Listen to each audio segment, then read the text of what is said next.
Hi everybody, my name is Rainer and this is my channel Rainierbooks. It's late on a Sunday night. I'm almost too late to shoot a video, but I do it anyway because I have to do and I want to do my weekly wrap-up of week 44. Today is November the 1st. I'm going to tell you what I've read last week, what I'm planning to read under the next week, and what has happened around the world that influenced me and that got to me in the daily stream of news. Let's get started.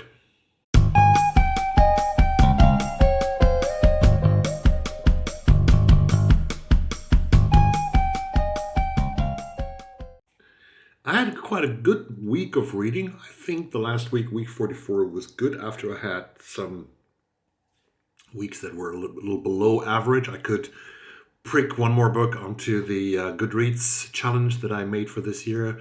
So I finished book number 49. I had the plan to read 52 books, 52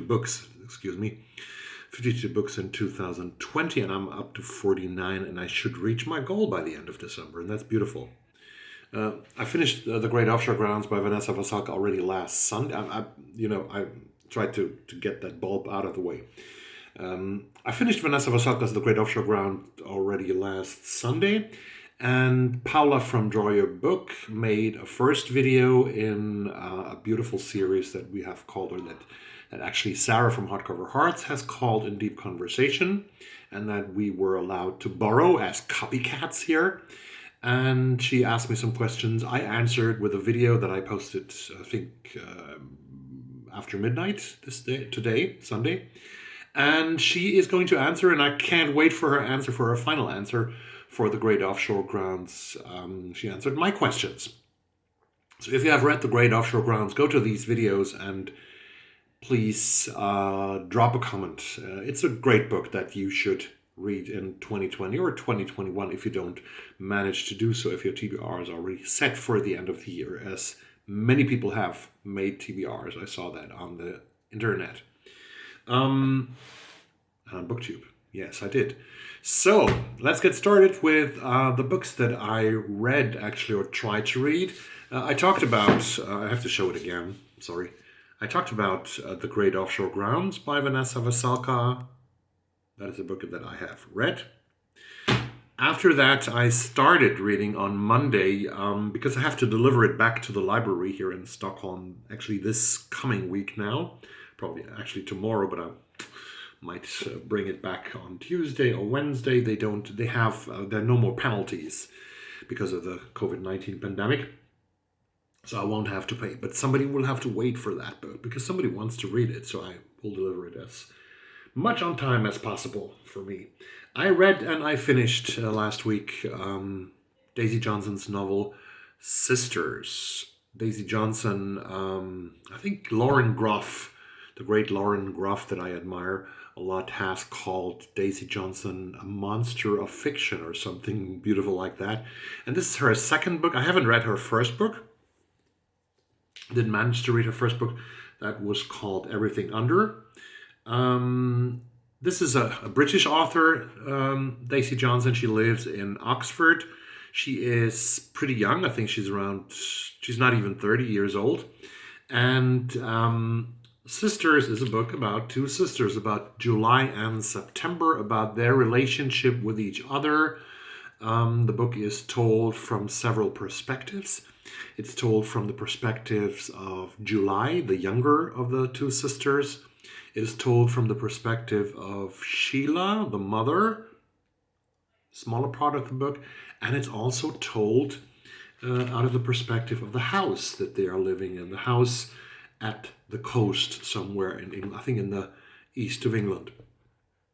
The relationship between these two sisters is very intimate, and this book is written in a very intimate style. I really liked it to sort of get into this extremely close relationship of the two sisters. And September is a very strong character, a girl that has her, how do you say, she has her dark sides. She has a lot of dark sides, I guess. She's very dominant. She is different from anyone else. And July is more the shy little sister, although they are only from September to July. That's when they were born. They were named after the months they were born. So they're only 10 months apart, actually, in age. This is a great story that slowly reveals a dark secret that comes out at the end of the book. It's very psychological, it's very character driven, and I think it's really great stuff. Maybe I can read a few lines to you here because I have a mark here.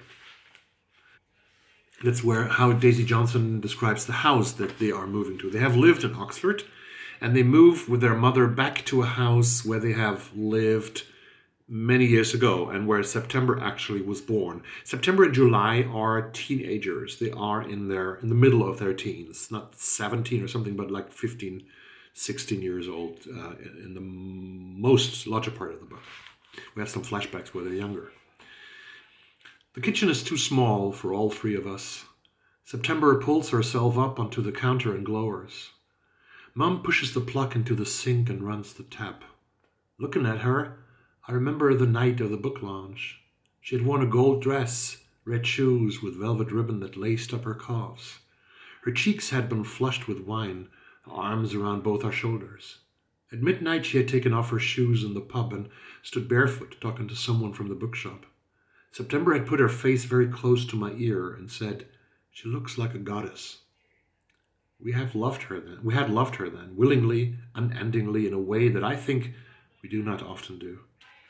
Mostly she's just there.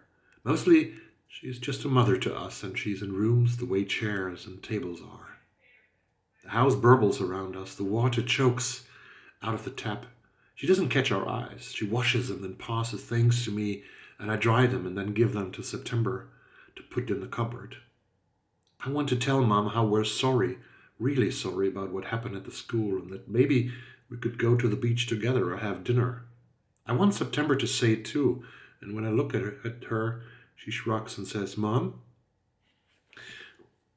Very intimate style, very psychological and beautiful and disturbing. I think that's a good description. This is a book that makes you remember why you first fell in love with reading, says Evie Wilde here, in the author of the Brass Rock, in a blurb on the backside of the book. Really good readable book, and an author that we are going to hear more of, Daisy Johnson. I have started on Tuesday. Everybody knows what on Tuesday is, okay? It's the final day of the election. They have called it election day before, but now they call it the final day of the election because so many people, I think more than 60% of the last election vote has already delivered their votes in the American presidential, Senate, and Congress election. The presidential election, of course, is in the focus. So I've started reading Bob Woodward's Rage, which is about the man on the picture here, Donald Trump.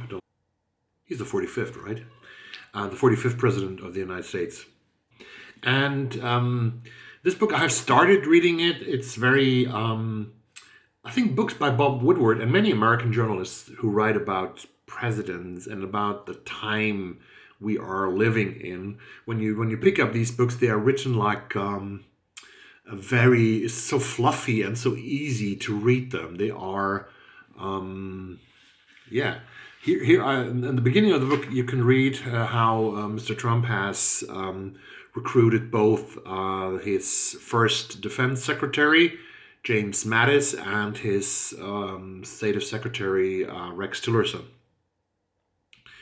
And it's funny because when I didn't know that, because I heard Mr. Trump saying that the Secretary of Defense, Mattis, had the nickname of Mad Dog, but that apparently is not true because the president-elect asks Mattis when he meets him for the first time, "Is it true your nickname is Mad Dog?" And Mattis answers, "No, sir. It's Chaos, actually."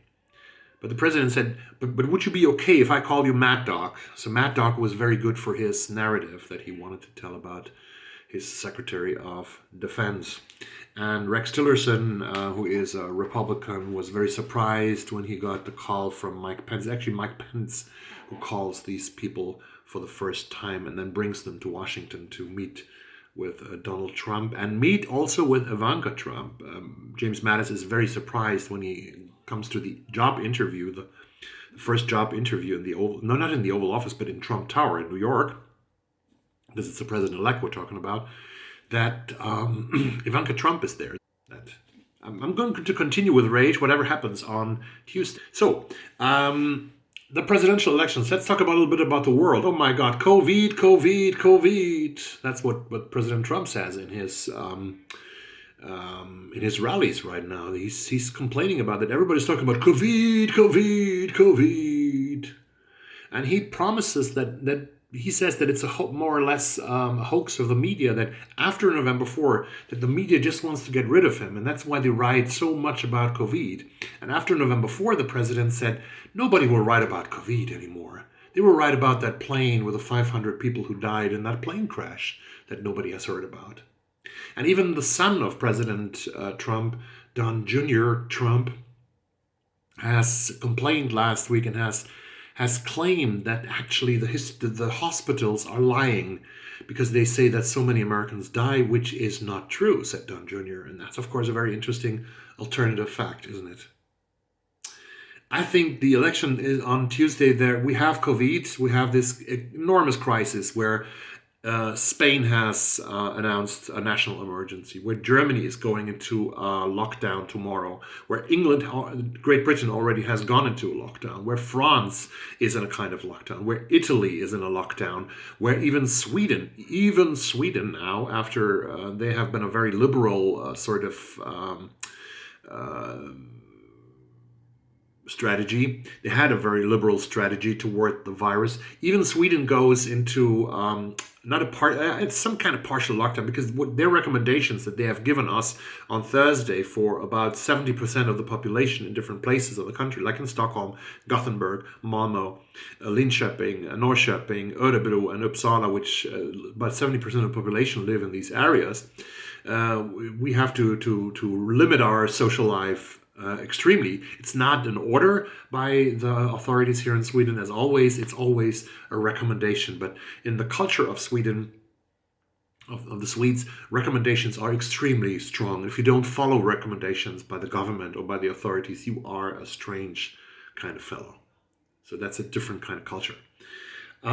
We have to see how it goes. It's very, very dangerous, and COVID is going to fill the hospitals, even here in Europe, very soon and very quickly, and we have to be very careful. And I hope all of you, and even myself and my family, stay safe. So COVID is one thing, but the next thing that's going to happen is the election on Tuesday, the last day of the election. There is so much to talk about. I could talk for hours about this election, really. It's so important to the world, not only for the United States, but for the whole world. This is the most important election of the year 2020. This is important. Then there's another thing that is super important, and this is called voter suppression. Last year, I read the larger part of a book by Carol Anderson and Dick Durbin that is called One Person, No Vote, How Voter Suppression is Destroying Our Democracy. Mostly the Republican Party, unfortunately. Mostly the Republican Party has, for decades now, established a way to gerrymander districts, congressional districts. They have changed they tried to make it as difficult as possible for mostly people who would probably vote for the Democrats to give their vote. For black people, for brown people, for people of color in general, and also for people who traditionally have voted Democratic. And it's incredible. Read this book, One Person, No Vote, if you have the time. And you'll see that there are lots of actually districts in the US where the Democrats have to win much more votes to get one congressional seat than the Republicans. And this has changed over the decades and over the years. And the GOP is a master of manipulation. I'm sorry to say that, which makes me sound biased. Probably am. But I can live with that. So this is one thing. The voter suppression is a great thing, and then there, of course, there's the president who has said hundreds of times that he doesn't believe in mail-in ballots. That he says that this is fraud. That a great fraud is about to be planned by the radical democratic left, who wants to abolish the suburbs, who wants to abolish God, who wants to take away your guns, who wants to take away your hamburgers, and stuff like that. And still, a lot of people believe that. More than 30%, the base of Trump's electorate is about 30% of the people of the US, and they are so strongly behind him. He can do whatever he wants. He could even shoot somebody on Fifth Avenue. He said that himself, and probably wouldn't lose any vote. But there is so much hope also in the United States that I have heard about. I have heard lots of podcasts by activists like and film directors like Michael Moore's Rumble. If you don't know his podcast, please subscribe to it. I can put a link down below, but he should more recommend my book channel than I should recommend his Rumble, because everybody knows Rumble, I think. Now, Michael Moore, for example, has said there's so much positive things going on about the young generation, that the young generation is voting now for the first time in a greater perspective, that they are going they have gone through the process and to give up their vote, to vote in the presidency, to vote in the Senate election, to vote in the congressional elections, and also the suburban women. Suburban women, please like me. That's what the president says now in his rallies. And he has a problem with suburban women.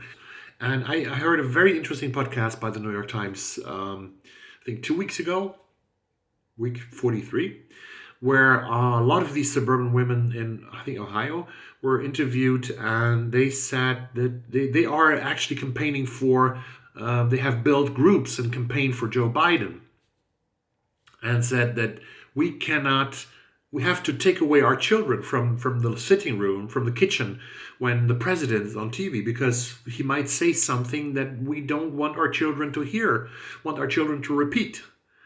And this is some kind of way the suburban moms in that podcast said, we don't want our children grow up like this. We don't want our children to talk like this. We don't want our children to have these kind of values, because we are decent people and who want to educate their children in a way that we are solidaric with other people, that we help each other, regardless of your race, regardless of your religion. And this could really be a big problem for the Republicans and for Donald Trump in this election. But then, but. The big but comes because the big but is, of course, will Mr. Trump accept a defeat? No, he wouldn't. He will not accept a defeat. I can tell you that right now, and many people have told you he will not accept a defeat. He will not go away. He will say that he has to protect the country from the radical left. He will say that this election is the biggest fraud on earth, that millions of people, millions of illegal aliens, millions of dogs have voted for the Democrats, and that the poor Republicans have been cheated, and he has been cheated of his great, great victory that he otherwise would have been able to claim. So he won't go away. And what happens then? Hundreds of judges in the country have been replaced by the Trump administration. So they have hundreds of judges on their side, and they have the highest court in the United States, the Supreme Court. They have already, of 9 judges, there are already 3 Trump judges that President Trump calls Trump judges. If the Supreme Court gets the question to decide who won the election, it's going to be a very tricky thing. And there are going to be protests. There are going to be protests from both sides. Maybe the National Guard will be sent out on the streets in states like Oregon, states like California, where there will be protests against Trump when he doesn't concede. But maybe he will send out the National Guard against these protests. And there's a very interesting podcast that I heard last week. It's called Trump Inc. And on Trump Inc., they have cooperated with another station that has made several sort of role games how this could end. But actually, they said that it could end. And they come to the conclusion in that podcast that it is not impossible. It is possible that the Joint Chiefs of Staff, that is the body of the most senior uniformed leaders within the United States, the generals who command the Navy, the Air Force, and all the other forces, even the Space Force, that they might decide who will be the next president of the United States. So we are going to see a thriller of no, and we have to fear a lot, because what I think I agree, I'm sorry to say that, and this is an election where people choose between democracy and fascism. My God, this is dark. This is so dark. It's dark outside, and I'm telling you so dark things. I should read a beautiful poem in the end of this. So I read you a poem. This is The Emperor of Ice Cream by Wallace Stevens. Call the roller of big cigars, the muscular one, and bid him whip. In kitchen cups, concupiscent curds. Let the wenches dawdle in such dress as they are used to wear, and let the boys bring flowers in last month's newspapers. Let be final of seam. The only emperor is the emperor of ice cream. Take from the dresser of deal, lacking the 3 glass knobs, that sheet on which she embroidered fantails once, and spread it so as to cover her face. If her horny fear protrude, they come to show how cold she is and dumb. Let the lamp affix its beam. The only emperor is the emperor of ice cream. And with that, I sent you into week 45. Let this be a good week for all of us. Good night. Stay safe. Bye-bye.